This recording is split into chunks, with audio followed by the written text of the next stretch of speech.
Hello, friends. Hello, students. How are you? I am Dr. Sunil Kanal, going to take your revision lectures on Science 1 and 2 both. Okay. And 10th standard exams, board exams are fast approaching, maybe in the first week of May. So we have some time to revise our topics. So tension लेने का नहीं, tension देने का. हम लोग साथ में मिलके साइंस 1 और साइंस 2 के रिवीजन लेक्चर्स लेंगे. We will be doing it together. Together we can and together we will. Okay. And we will start with the science 1 revision lecture on the first chapter itself, that is gravitation. Now, this gravitation is for 3 to 5 marks in the board exams, and 3 marks is compulsory with 5 marks with options. And it's a very important chapter because the last chapter on space missions is also related with gravitation. Okay, so let's start with the topic.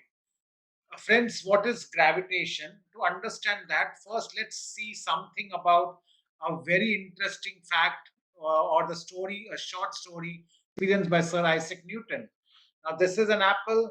Okay, if an apple would have fell on my head, I would have only taken it. I would have got delighted and I would have started eating the apple.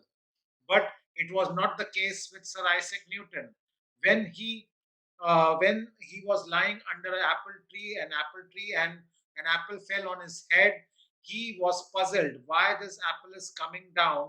And with this, his quest for research started, and he came to a conclusion that Earth attracts all the objects towards its center, and that is gravity. We have studied in standard 9 for different types of forces, okay, like mechanical forces, electrical forces, and so on. Gravitational energy and gravitational force is also to be understood. Gravitation is a type of force which is attracting all the objects towards the center of the earth. And with this, we come to know something about gravity. To understand gravity, actually, the first concepts or the earlier concepts of gravity were given by Sir Kepler. Okay, now Kepler was the person who had actually studied about the astronomical. He was a very good observant. He was before Sir Isaac Newton, and he had studied something about the astronomical bodies, and he came to three laws which are called as Kepler's laws. And these Kepler's laws are very important for the board exams also. And also, that we should know is that these laws were understood in details by Sir Isaac Newton, and he came to the conclusion that gravity is a universal concept, and he gave the law of gravitation. So let's understand Kepler's laws first. Three laws, very important, a very important diagram, or the thing which we can see here is the Kepler's laws. The first law states that the orbit of the planet is an ellipse with the sun at any one of the foci. So suppose sun is here on the focus of one elliptical orbit of a planet. The planet is moving around it, and sun is at any one of the foci of this ellipse. Okay, that was a Kepler's first law. The second law states that, okay, whenever we are seeing that the planet is moving, okay, then we understand the next concept, or the next slide. Just we'll see to the next slide.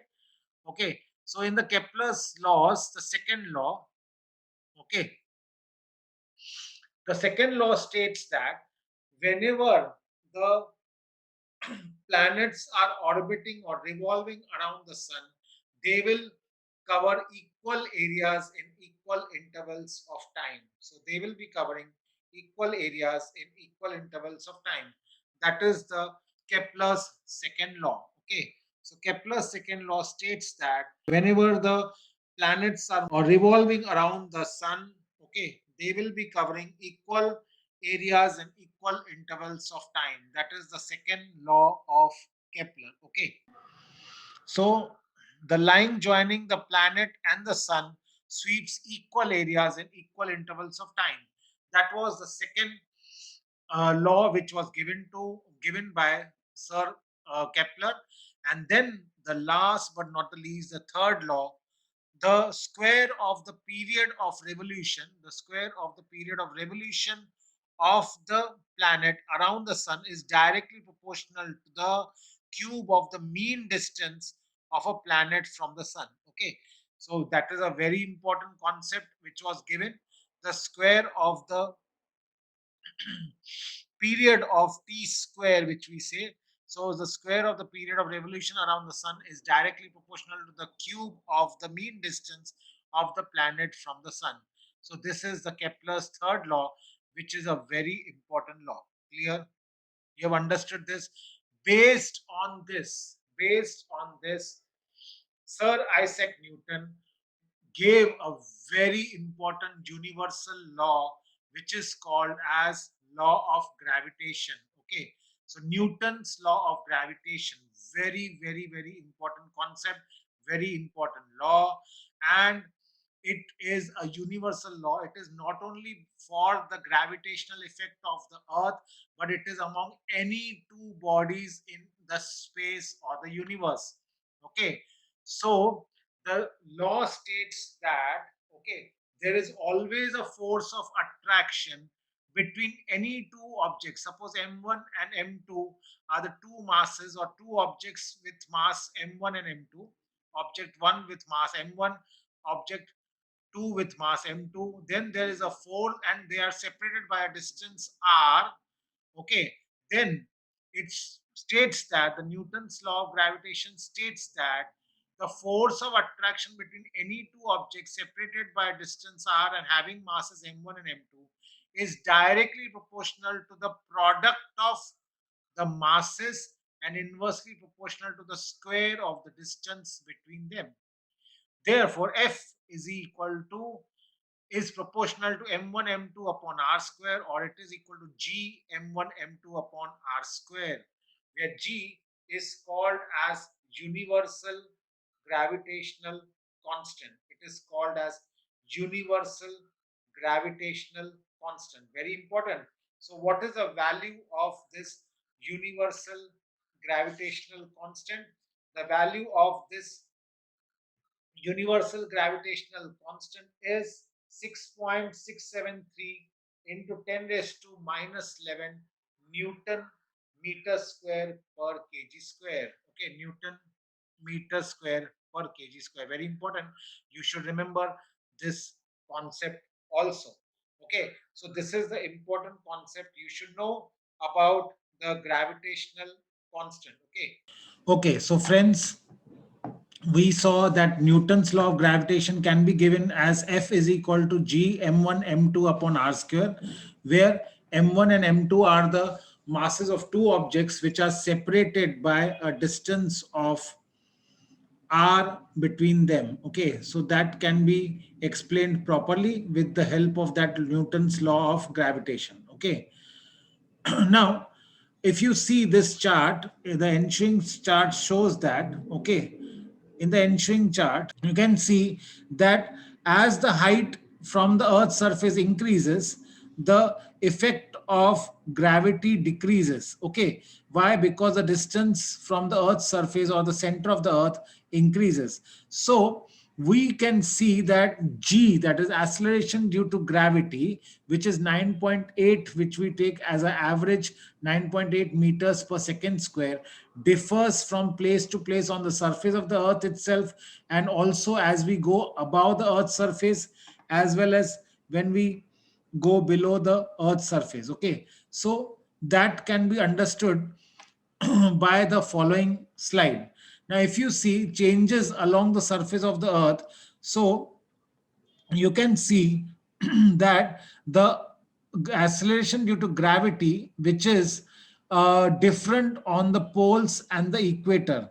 Now, why this is happening? Because our Earth is not exactly spherical. It is bulged at the equator and it is little flattened towards the poles.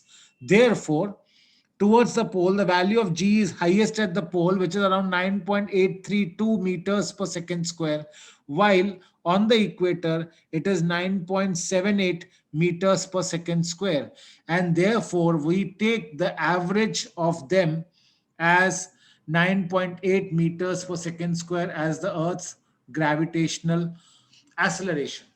Now, again, the things you can see is changes in gravitation along with height. Okay, so if you take on the surface of the Earth, the value of G we just discussed was around 9.8 meters per second square. But as the distance from the Earth's surface increases as you go to a height, then we can see that the value of G decreases as the height increases, because the value the gravitational acceleration is inversely proportional to the square of the distance from the Earth's center. Okay, and therefore it will change. Okay, the next important is with depth.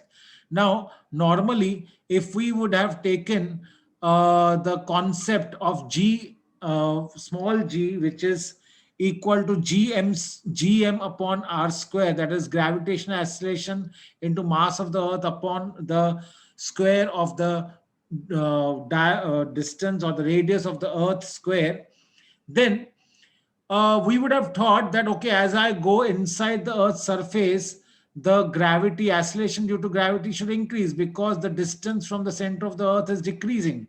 But it is not so. As we go deep inside the Earth's surface, the part of the Earth which was contributing towards the gravity also decreases. Suppose if the point is here somewhere, then this much Earth is not contributing to the gravity, and hence the gravity decreases as we go towards the center of the Earth. In fact, it is considered to be zero at the exact center of the Earth. Okay, so this is a very important concept again. The next important concept of the text, which is mass and weight. So what is mass and what is weight? A very important concept. A difference of that also is very, very essential for us. So mass is the amount of matter contained in an object. Okay, now this is the amount of matter. So if I take a pencil, okay, the mass of it anywhere on the surface of the Earth, anywhere on any other planet, if you go to Mars also, if you go on Moon, which is our natural satellite, the mass of this pencil will remain constant.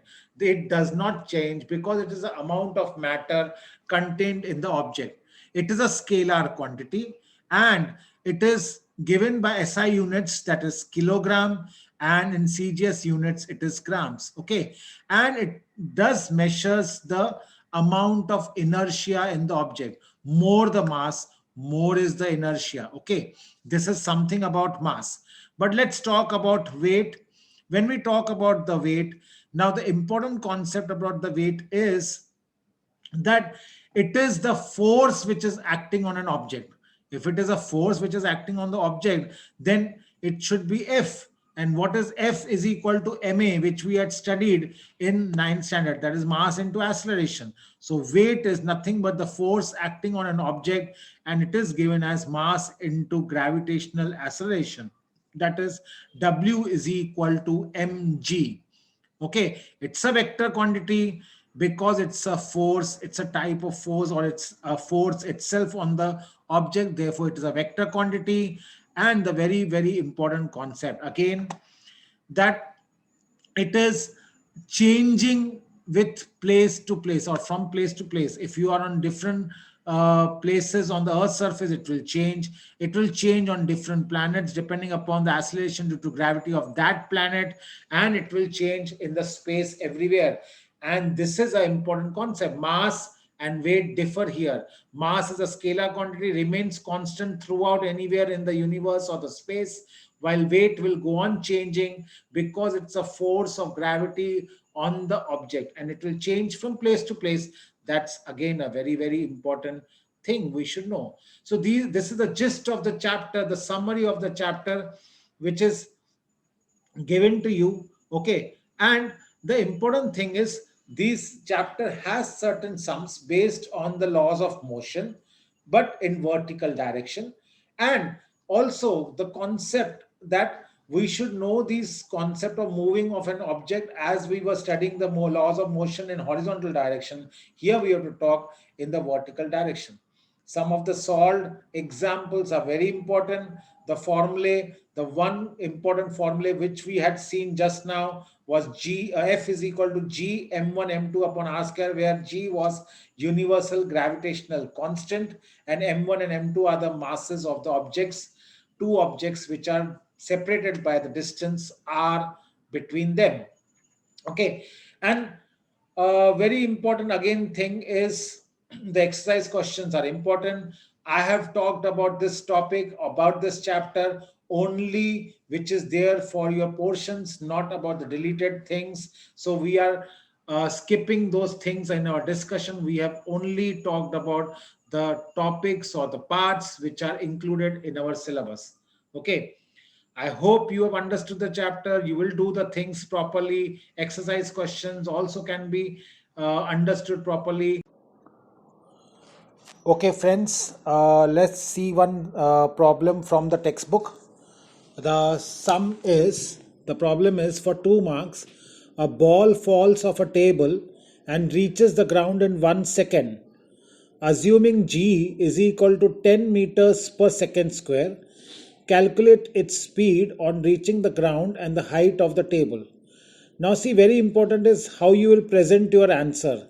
The presentation is also very important. So, first we'll write the given data, the initial velocity, since it is falling off the table. So, initial velocity u is equal to 0. Acceleration due to gravity g is given as 10 meters per second square. Time t is equal to 1 second. And we have to find the height of the table and the velocity with which it will reach the ground. Okay, two formulae we will be using. S is equal to ut plus half gt square, and the second one will be v square is equal to u square plus 2gs. That is a formulae. So given to find formulae and the calculation or the solution. From formula 1, S is equal to, if I'll substitute the values, I will get S is equal to 0 into t plus half into 10 into 1 square. So t was 1 second, and that is, we are putting the values and we get equal to 5 meters. So total height of the table is 5 meters. Now let's see what is the speed with which it will reach the ground. So we can see that it v square, if I'll put, is equal to u square plus 2gs. U was 0, therefore it is 0 square, that is 0 plus 2 into g is 10 meters per second square into 5. So v square is 100, v is equal to 10 meters per second. So thus we can put the final answers as the velocity of the ball when it reaches the ground is 10 meters per second and the height of the table is 5 meters. Clear, dear students? So in this way I can put my things in order, simple sums, no need to worry, and they are very, very simple to answer too. Okay, dear friends, as you saw, this above sum was very easy. The problem was very easy. Don't get panicky. The problems on physics or the science one part are very, very simple. The next one more problem we can solve for a 3 marks thing, which is again a very, very simple problem. Let's see the question. An object is thrown vertically upward, reaches a height of 500 meters. What was its initial velocity? How long will the object take to come back to the earth? Assume g is equal to 10 meters per second square.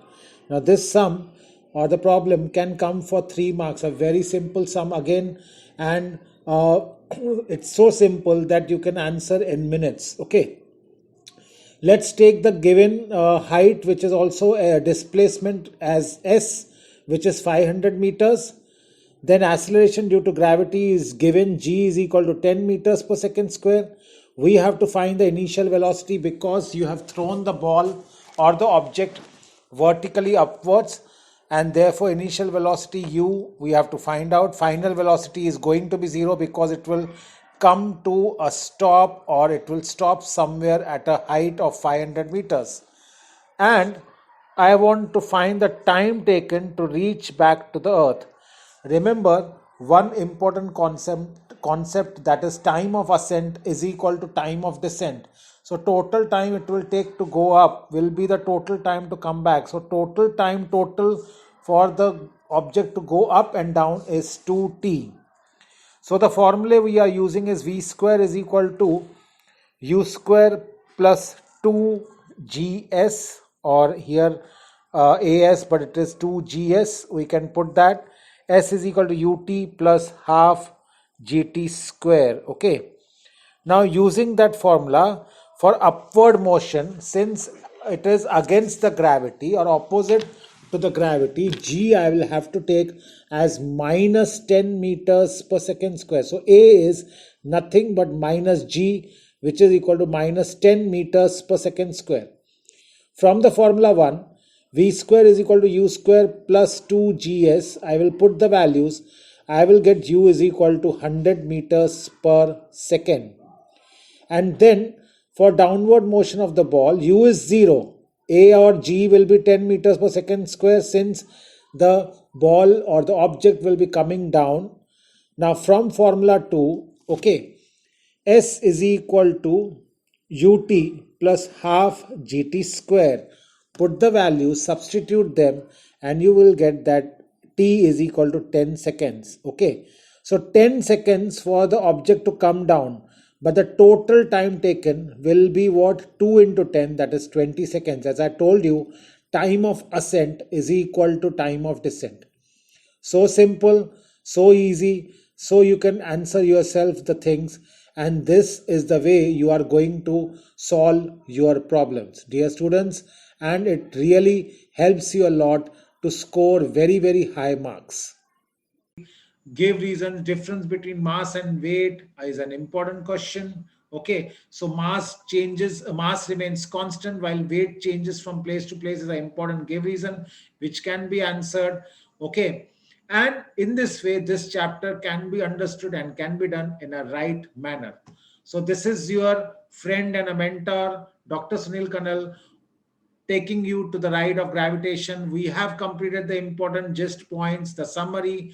I hope you have enjoyed the class and you will be doing great and rocking the gravitational chapter. Okay.